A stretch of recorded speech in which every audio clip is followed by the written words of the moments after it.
you're throwing a jig and not getting bit, it's probably not the jig. It's this one thing that almost everyone does wrong.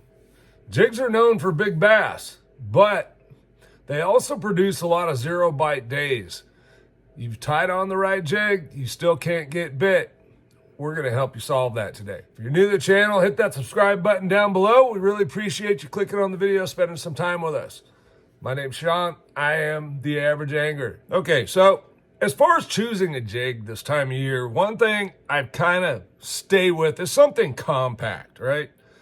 This is a dirty jig, kind of a flipping, pitching, kind of do everything jig, okay? Kind of got the rounded head there, sort of, not quite an arky, but anyway, it's a compact jig, very short from front to back. We have a kayak, okay? Again, very compact type of jig. This one happens to be a Hags tsunami jig. Again, tungsten head. I'm not all that about the tungsten head. I really think we're kind of giving up part of the reason for fishing the jig is that head helps it keep from getting hung up in smaller places. So to put it mildly, by going to tungsten, we get a much smaller head.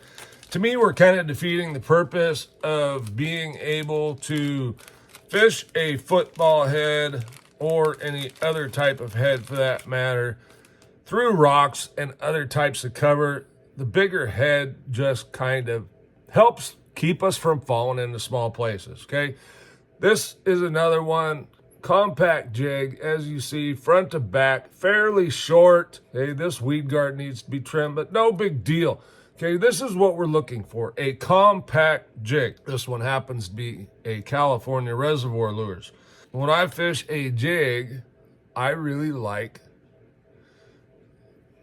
a nice craw type pattern. This is a Beastie Bug from Fat Pack Baits. This is generally my starting point. It's very natural profile, has good movement, but it's not always the best. It's just a starting point. If you're fishing something like this and you're not getting bit, it's not your jig. That's a good time to go to a different type of trailer. Maybe something like a Reaction Innovation Smallie Beaver.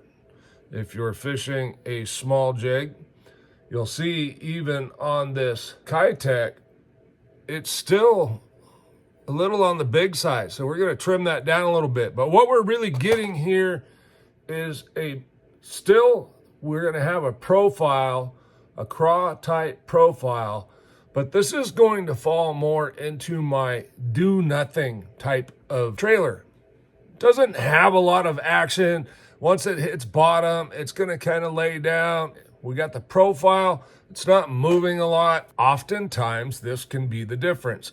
If that craw has those kickers up there moving, looks like it's very defensive, oftentimes that's a turnoff for that bass if he's not really in the aggressive mode of wanting to get that. However, if you have that small, subtle, just kind of laying there, kind of lazy, and the bass sees it as an easy meal, this could be a big difference maker in us getting bit. Now, the one change, slowing the fall and bottom contact. So often, I like to fish a 3/4 ounce jig. Okay, I fish offshore a lot of times this time of year in my lake, so I can be in deeper water. Could be 9 all the way up to 40, 50 feet. So my jig size is really going to depend upon that. 3/4, maybe I need to slow the fall down some and we're going to go to a 1/2 ounce. Maybe you're fishing 9 to 12 feet and you're throwing a 1/2 ounce, and maybe we're going to drop to a 3/8 ounce. Lighter jig, slow the fall a little bit. Oftentimes that can pique the interest of the bass. Now keep in mind, when that bait falls, that fish can come over, see it from a little bit of a distance. He can come over and kind of sit back and watch it. The other thing we want to do, when we have to change the trailer, we're not getting bit on that aggressive trailer, we need to kind of tone down our action on the bait. Okay, very simply, let the jig sit a little longer. Let it hit bottom, count it down. And it's important to know how long we're letting it sit, because once we do start getting bit, we kind of want to repeat the process.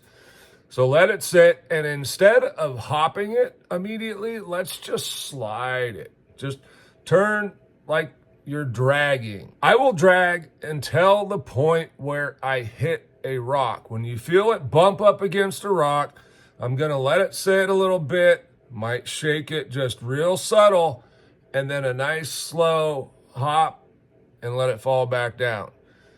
If we need to, if it's kind of hung up, we gotta pop it to get it free, then that's what we need to do. But again, once it pops free, we wanna let it settle back down. So why does this work? Bass eat jigs when they feel safe. This is not a time where they're aggressive. They're looking for a safe meal. The sweet beaver has a profile, but it's easy to eat because it doesn't stand up in that defensive position. Like the beastie bug floats up, those claws will get up in that defensive position, right? They'll move around, whereas your sweet beaver is going to just lay down on the ground, maintaining that profile, looking like a defenseless little crawdad, and a very easy meal for that big bass. Again, we're going to use that slide or drag and short hop. Don't over hop. We don't want to over hop. All right, key thing here, and we've kind of been touching on it. Do not overwork the jig. Oftentimes that bass, after that fall, or maybe you landed near him, is sitting back watching and observing your jig. If you get too aggressive, it could put that fish off and he's done. He's going to meander off and not bother with it. If we are patient, again, paying attention to how long we're letting it sit, how big of slides are we doing, these kinds of things, we can repeat it once we figure it out and get bit. Once they lose interest, that fish is done. He's gone. He's off to bigger and better things.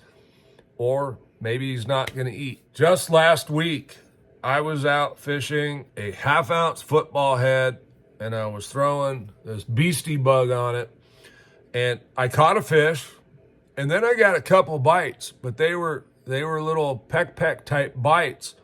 The adjustment was to go from that beastie bug to a very simple reaction innovation sweet beaver. Once we made the change to the sweet beaver, we started catching a lot of jig fish, and when they hit it, they ate it. There was no mistaken. They wanted it, they ate it. Simple adjustments oftentimes make big differences in our success rate. Now I want to give you a couple of other things you can do, and this is another simple one, right? Look, small adjustments can make a big difference. And all we did here was went from this trailer to this one. This one moves a lot more. This one doesn't move much at all. Now again, anytime you're fishing, I don't have the color here, but let me show you. Anytime you're fishing a jig with a trailer, okay, number one, we want to keep this portion of your trailer free of the skirt. We want it to be out there to show the profile that we have without getting too long. Okay, so here, I feel this is a little too long, so I would shorten it down. I call these nubbins, each one, right? That looks pretty good right there. So I'm gonna cut 1, 2, 3, 4. 4 nubbins off of that to shorten it up. That's about 1/2 to 3/4 of an inch. It's gonna make a big difference on keeping my jig compact. Okay, don't mind the color. This is just the color I have. This color is oxblood. It's something that I would mix with a green pumpkin type color, right? It's kind of brown and purple. All right, if you're not getting bit once you make trailer changes, then it's time to maybe look at colors. I wouldn't worry about your jig too much if you're using neutral type colors, browns, watermelons, watermelon candy, black. You can just change color trailer. Try a different color trailer.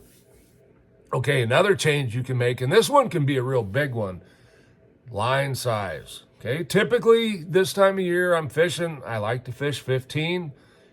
Once we hit spring, I'll go up to 20, depending on the lake I'm at.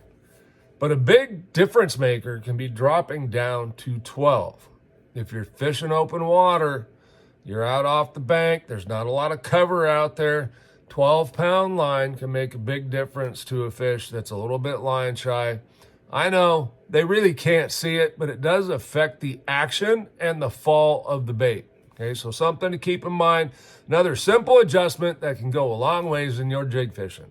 Okay, I'm Sean the Average Angler. Thanks for watching. We'll see you on the next one.